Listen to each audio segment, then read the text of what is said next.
Can Lewis Hamilton save Ferrari before it's too late? Or are we facing the principle of another announced red failure?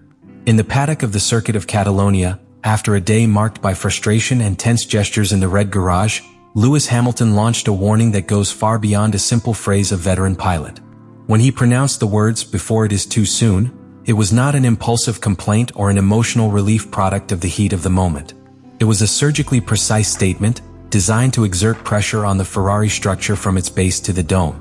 Hamilton, with the serenity of those who have lived all possible scenarios in Formula One, knows that in a team like Ferrari, where strategic decisions tend to expand, a warning with that load can mark a before and after. That phrase contains much more than it seems.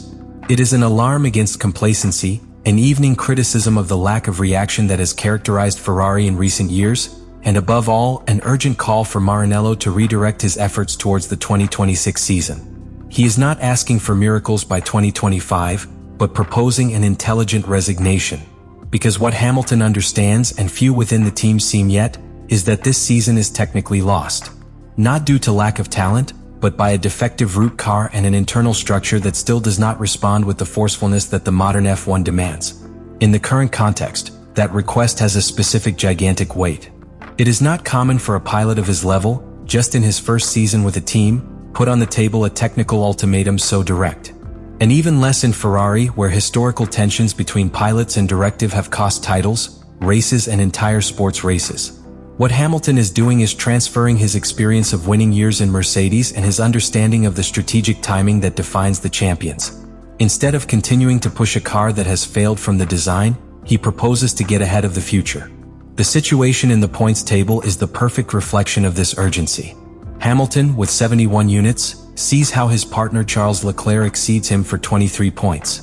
Even more serious, observe Oscar Piastri and Lando Norris to consolidate as the new kings of the category, and Max Verstappen remain threatening. The distance is not only numerical, it is conceptual. While McLaren and Red Bull already execute parallel development strategies, one to compete now and another to dominate in 2026, Ferrari is still caught between indecision and the desperate attempt to save a project that, a career after a career, is demonstrated unfeasible. The most revealing, however, is not the tone with which Hamilton speaks, but the moment he chooses to do so.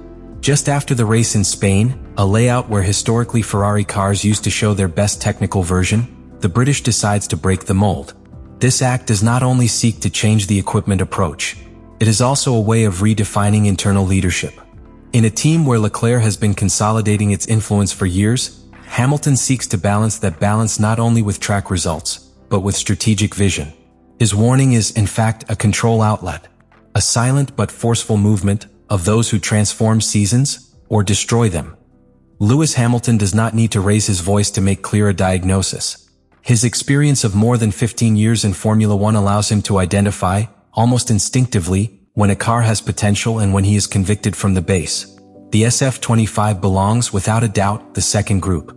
And he has demonstrated in his public comments, in his post-carrier analysis, and above all, in his radio reactions, which have gone from diplomatic containment to a philosopher's sarcasm that evidenced Ferrari's structural deficiencies.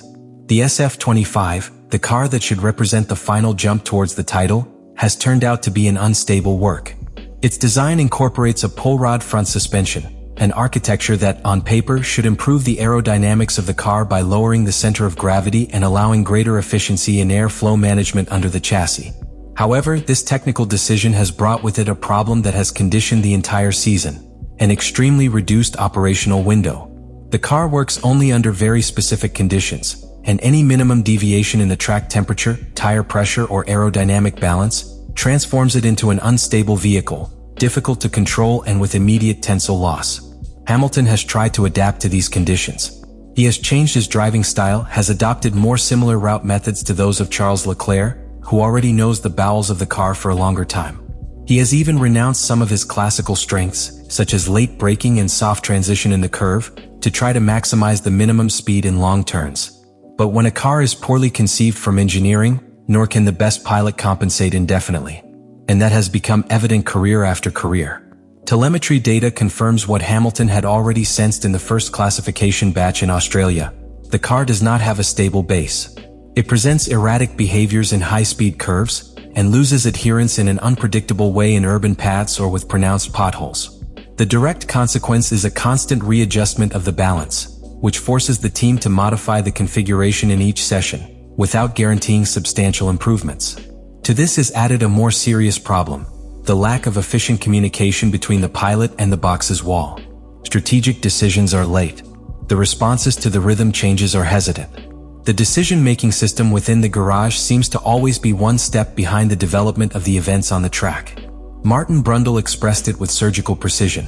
Hamilton's sarcasm is not an outburst, it is an emotional radiography of disconnection between the pilot and the technical direction. Every time Hamilton ironizes about the strategy or asks for obvious decisions that take time to arrive, what is pointing out is not just a specific mistake. He is pointing to the heart of a chronic Ferrari problem: his inability to react in real time with precision. And in a sport where the margins are measured in thousandths of a second, that disconnection costs podiums, points, and ultimately championships. Hamilton's diagnosis, therefore, is not just an evaluation of the car.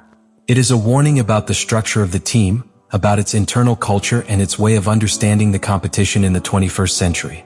His message is clear: it is not enough to have talent, nor develop innovative pieces. If the execution fails, the entire project sinks. And in 2025, Ferrari is sinking with style. The year 2026 is emerging as a definitive border in the recent history of Formula One, and Lewis Hamilton knows better than anyone. The new technical regulations that will enter into force are not a minor change in the regulation. They are a total restart of the rules book that could redefine the hierarchical order of the entire grille. For Ferrari, a team that has lived trapped in cycles of non-complied expectations, this is more than an opportunity. It is possibly its last great window to build a car from scratch with real possibilities to dominate. But there is a problem. To be ready in 2026, work cannot start next year. You have to start now. And that is the urgency behind Hamilton's words. When the British demands to change the development approach immediately, he is not giving a friendly suggestion. It is drawing a line in the sand. Because every week that Ferrari continues to focus its resources on trying to save a season that already shows signs of collapse, it is a week lost in the most important secret race of the paddock, that of the 2026 car design. And in this ultra-competitive Formula One, arriving late not only means being out of the fight for the title. It means years of suffering in the middle part of the table, something that Hamilton is not willing to tolerate. The context makes this warning even more forceful. Ferrari has historically demonstrated having difficulty adapting to new normative frameworks.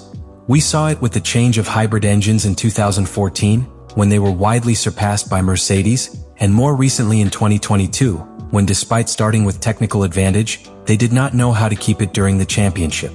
Hamilton doesn't want to repeat that story. That is why he pushes the directive to act now.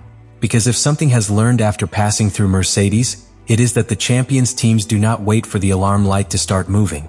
They anticipate, plan, and execute surgical precision. But there is more behind this call. There is a latent tension on Hamilton's long-term commitment with Ferrari. Although its signing was a media bomb, if the Italian team does not show signs of aligning with its ambition, there is the real risk of the relationship deteriorating even before reaching 2026. It would not be the first time that an iconic F1 figure breaks an alliance due to lack of strategic vision. Silence is not an option for Hamilton. Upon raising his voice, he is sending a clear message not only to the team, but to the world of motoring. He is not here to add decorative seasons. It is to win. That is why your order is not technical, but philosophical. It is about reorienting Ferrari towards a winning mentality, a long-term work culture, in which immediate sacrifices are accepted in the name of a major objective. In this case, the sacrifice would be to give up a struggle that is already lost in the present, to build with patience and vision the car that returns them to the top in the new regulatory cycle. Time runs and Hamilton knows. What is at stake is not only its legacy in the Scuderia, but the renaissance of Ferrari as a dominant power. If Maranello's address listens to this call, 2026 could be the year of redemption. If he does not, Hamilton's signing will become a lost time, in a repeated story that Ferrari's fan already knows too well. Therefore, your warning is not a detail. It is the climax of a clear strategic vision, backed by a trajectory that very few can match. And the ball now is completely on the side of Ferrari. Lewis Hamilton has not come to Ferrari to improvise or be part of a romantic narrative. His arrival was strategic, meditated and loaded with symbolism, but above all, of competitive intention. In his career, each movement has had a logic of legacy construction. and its presence in Maranello responds to the objective of closing its trajectory at the top, not to languish in the nostalgia of a historical team. Therefore, his warning of looking at 2026 is much more than a technical message.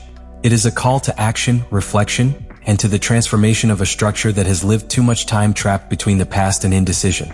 Hamilton is sending signals on all fronts, to engineers, directors, shareholders, and also the fans.